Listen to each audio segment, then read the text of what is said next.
Hello बच्चों लोग, कैसे हैं सब।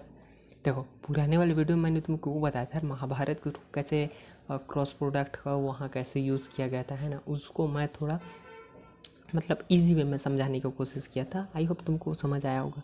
ठीक है, तो आज की इस वीडियो में क्या करूँगा, उससे जो एक पहले वीडियो आया था उसमें मैंने क्या बताया कि दो वेक्टर ए क्रॉस वेक्टर भी कैसे क्रॉस प्रोडक्ट होते हैं, कैसे वो 180 डिग्री पे कैसे जीरो देते हैं रिजल्टेंट का वैल्यू, एंड 0 डिग्री पे कैसे जीरो देते हैं उसको बताया था। ठीक है, तो आज के इस वीडियो में क्या करूँगा, उसी का सेकंड पार्ट मैं बना रहा हूँ। ठीक है, जो कि मैंने बताया था कि सेकंड पार्ट आएगी फिर, तो ये वाला उसका सेकंड पार्ट है।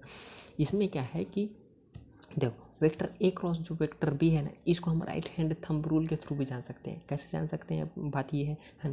तो इस केस में आप क्या करोगे, आपका राइट हैंड लेना है। ठीक है, राइट हैंड लोगे, उसको कुछ इस तरह से आप रखोगे। ठीक है, इसमें क्या होगा, जो आपका ये अंगूठे का डायरेक्शन है ना, ये आपका रिजल्टेंट का डायरेक्शन बताएगा। उसके बाद ये वाला जो जितने भी उंगली हैं उनका डायरेक्शन क्या बताएगा, वेक्टर ए का डायरेक्शन बताएगा। ठीक है, वेक्टर ए मान लेंगे इसको, ये वाले डायरेक्शन को।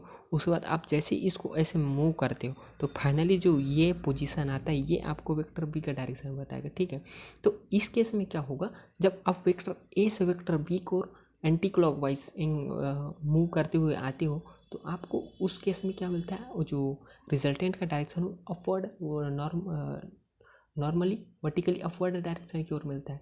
ठीक है, तो इस केस में क्या होता है, जो vector A cross vector B, ठीक है, ये अंगूठा क्या बता रहा है, vector A cross vector B, जैसे कि यहाँ दिए भी गए वेक्टर ए क्रॉस बी। ठीक है, तो अंगूठे का direction vector A cross B बताता है, तो वेक्टर ए क्रॉस बी जो वेक्टर ए है उसके साथ 90 डिग्री बनाना है अपवर्ड की ओर। ठीक है, एंगल 90 डिग्री बना रहा है, उसी तरह से ये बी के साथ भी 90 डिग्री बना रहा होता है। तो ठीक है, यही चीज़ यहाँ एक्सप्लेन किया गया है कि जो रिजल्टेंट का डायरेक्शन है वो वेक्टर ए के साथ एंड वेक्टर बी के साथ vertically upward, normally vertically upward की ओर क्या बनाता है, 90 डिग्री एंगल बनाता है। तो इसको हम राइट हैंड थंब रूल के थ्रू भी इसका जो रिजल्टेंट है उसका डायरेक्शन हम फाइंड कर सकते हैं।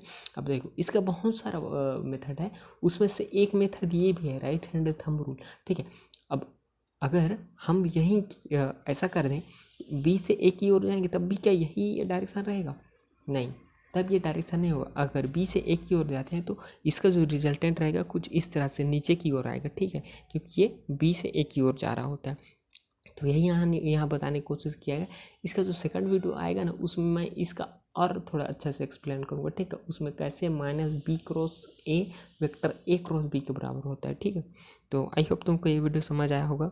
तो ठीक है, ओके, यहीं तक रखते हैं। ओके।